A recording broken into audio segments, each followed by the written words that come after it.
What's up, folks? Coach Bryant here. Wanted to talk to you about getting the most out of a matchbook building burst effort style workout. So if you look at this effort I did, we have what you can see is 3 by 10-minute efforts. The goal of these is to do a burst effort, essentially an effort that's above threshold, something that causes the legs to burn. And then immediately after, we want to teach the body to recover while still pushing good power. If we take a look at this, I'm going to zoom in a little bit more. One of the big keys and something we like to look for is what do you do right after this spin up? So on this spin up, the first 5 seconds or so afterwards, what was my average power? What was like my steady state afterwards?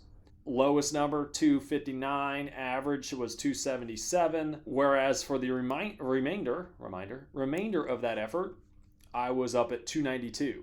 So I was almost 5% lower the immediately following. I allowed myself that little bit of recovery. Same thing here. Allow myself 10 seconds at 275, which for me is 275, that's like lower zone 3. But then I bring it back up and I'm going steady state again, where it's higher, 292. Same thing. I let it fall off. You see the theme here. I don't need to keep highlighting this. I did better on this one. We want to teach the body to learn to recover while still pushing good effort, and it's going to pay off big time for you.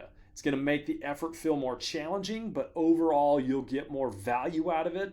Your ability to buffer that blood lactate is going to improve, and you'll find that you're going to get stronger and stronger as a result of it. The other thing on these burst efforts, I didn't do real good with it here. So you can see I did this big spike initially, 461, and then it fell off. This last bit of the effort, the next 5 seconds or so, I was well below the goal, 367, whereas I was supposed to be staying 408 to 444. So I didn't do as good of a job on this one. The goal isn't to have your average within the range. The goal on these efforts is to try to stay within the desired zone during that push.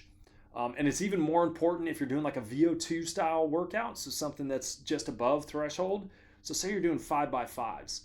On that, we don't want to see the first 2.5 minutes you're like upper end zone 5, and then you go, oh man, my legs are starting to burn. Next 5 minutes, you're just watching that average power number and riding at threshold. And by the end of the 5 minutes, you're still in that VO2 average, but all you've really done is a 3.5 or a 2.5 minute. Only half of the time was actually spent in zone. If the goal number is within a certain range, is your average in that range, or is your entire time spent in that range? It's a big difference. All right, if you got questions, holler at us. If not, I will talk to you all later. Trust your training. Peace.